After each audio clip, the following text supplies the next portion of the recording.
So, bumili or nag-avail ka na ng property, whether it can be a lot only, house and lot, condominium, etc. from a real estate developer. Nagsimula ka na magbayad ng reservation fee at nagbabayad ka na ng monthly down payment mo kada buwan until fully paid ang equity mo, pero at some point, nalaman mo na wala pa palang license to sell or LTS ang property na bili mo. So, I have two questions. Number 1, ano mangyayari sa case na ito? And number 2, if gusto mo mag-cancel, are you entitled for a refund?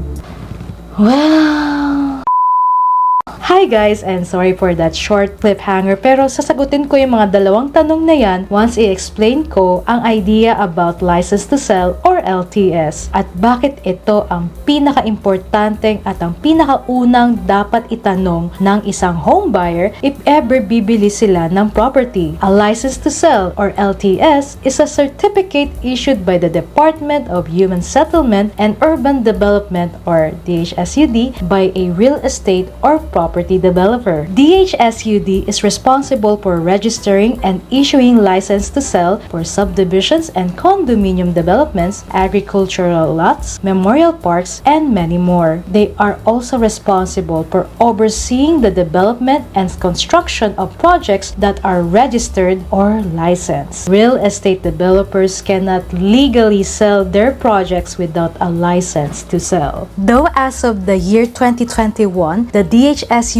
announced their order which they can issue a temporary license to sell to real estate developers, since for context, it takes months or even years for the LTS to be issued and published so that it can address the urgent need of permitting these developers to sell lots and units in the first place. And with the ongoing pandemic up until now, this order was a huge help for these real estate developers. I'd uploaded a previous video ang isang way para malaman mo kung may license to sell ang isang housing project online. I'll leave the link in the description below or just check out this card. So going back sa case natin, anong mangyayari sa case na ito?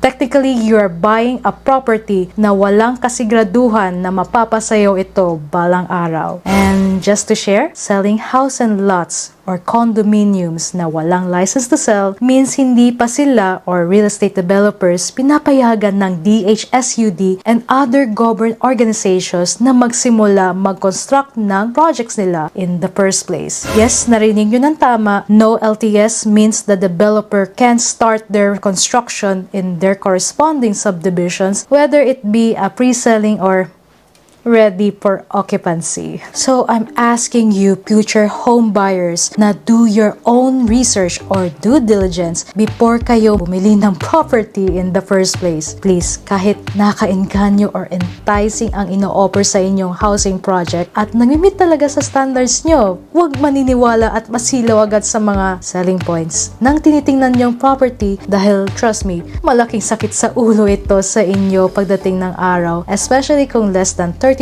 ng expense nyo ay napupunta lang sa property na invest nyo na walang assurance na mapapasa inyo in the first place. 30-50-20 budgeting rule. More on the concept of the money management series at a later day. Sorry, nasegue lang. So question number 2, if gusto mo mag-cancel, are you entitled for a refund? Morally, yes, since it's your right as a home buyer, pero sa totoo lang, hindi. You are technically transacting with real estate developers only. DHSUD and other government organizations are not involved in this kind of situations. And it's up to the real estate developer if they can issue a refund for you.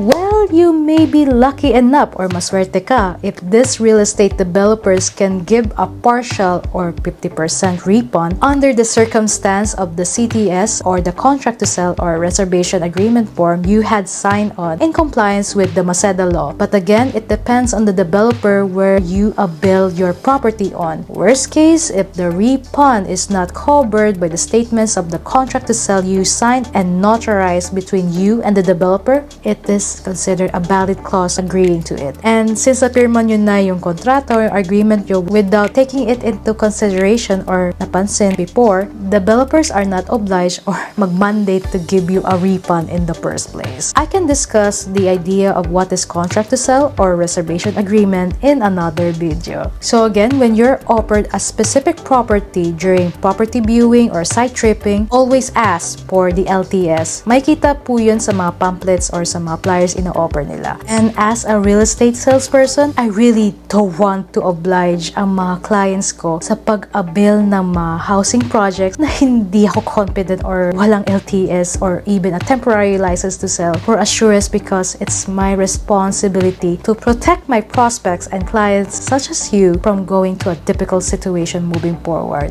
You can believe me or not. And that's it. Again, my name is Marilyn Lahato, an inspiring real estate salesperson, financial and people person advocate who wants the best interest for you. And I'll see you in the next one.